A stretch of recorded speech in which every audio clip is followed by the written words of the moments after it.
Hello, this is Julie Candler with the BBC News. The Lebanese capital Beirut has been rocked by its worst fighting in years.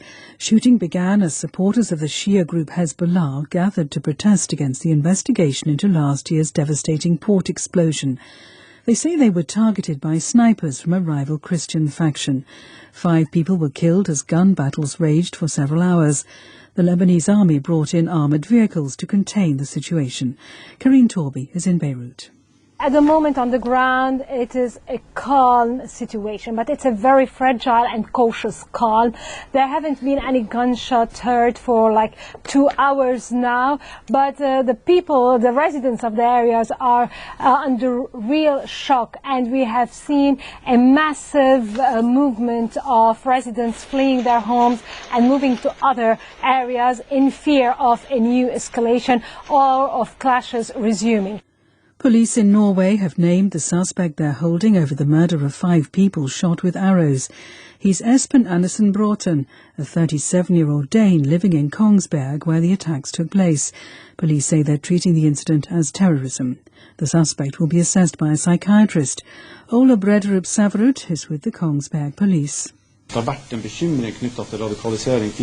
had been concerns about his radicalisation in the past.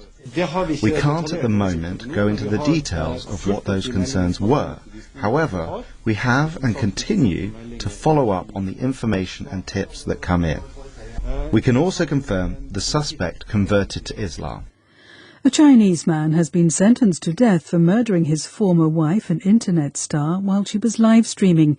The woman, known to her fans as Lamu, was doused in petrol and set alight by her ex-husband months after she divorced him.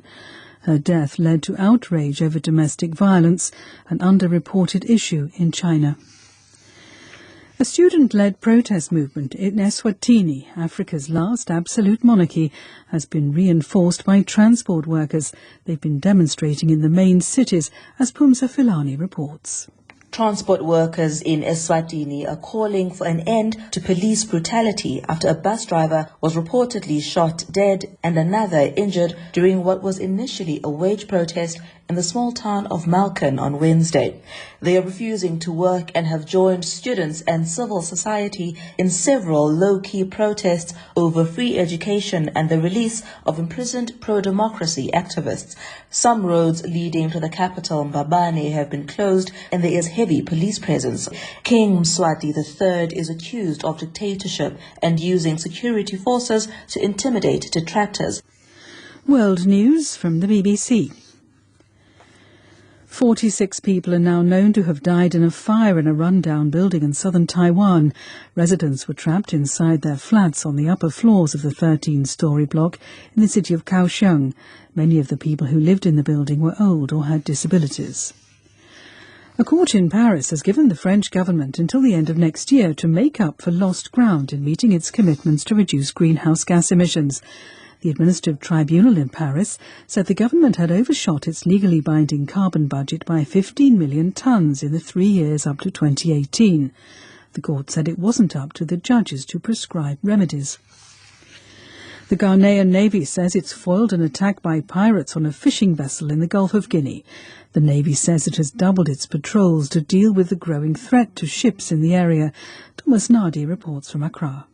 The attack took place about 200 kilometers from the Ghanaian coast when pirates in 2 speedboats attempted to take over a tuna vessel. A Navy patrol successfully intervened and there were no casualties. The Gulf of Guinea is considered the most dangerous fishing ground in the world. The pirates usually demand a ransom of at least $50,000.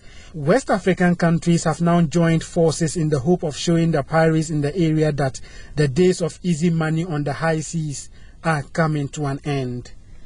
Pakistan's international airline, PIA, has suspended flights to and from the Afghan capital, Kabul, accusing the Taliban authorities of heavy-handed behaviour. A spokesman said the Taliban had intimidated its staff and interfered in flight arrangements. On Thursday, the Taliban called on the PIA to cut ticket prices, which have soared since the militants took control in August. The Taliban warned that flights could be banned if the airline didn't comply. BBC News.